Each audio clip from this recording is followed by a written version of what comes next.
On parle, Rachid, maintenant d'une nouvelle arme, une arme anti-émeute. Exactement, et c'est l'armée américaine qui l'a présentée hier, cette nouvelle arme anti-émeute. Il s'agit d'un canon qui envoie des ondes électromagnétiques à 1 km de distance, même à la ronde, et cela pour faire fuir les personnes visées qui ressentent à ce moment-là une forte sensation de chaleur. Les forces armées assurent que ce n'est pas du tout dangereux. Mélissa Collado. On ne la voit pas, on ne l'entend pas, mais on la ressent. Voilà comment est décrite la nouvelle arme mise au point par les chercheurs de l'armée américaine. C'est comme ouvrir la porte d'un four, avec une sensation de piqûre du sternum jusqu'au cou.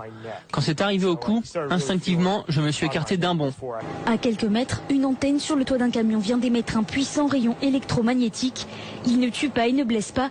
Le canon anti-émeute provoque juste une désagréable impression de chaleur intense. Le réflexe, prendre la fuite. Ça peut servir pour empêcher des incursions à l'intérieur d'un périmètre de sécurité ou pour contrôler des mouvements de foule, pour calmer le jeu et disperser des groupes avant que ça ne dégénère. L'arme n'a pas encore été testée sur le terrain, mais elle est déjà précédée d'une mauvaise image.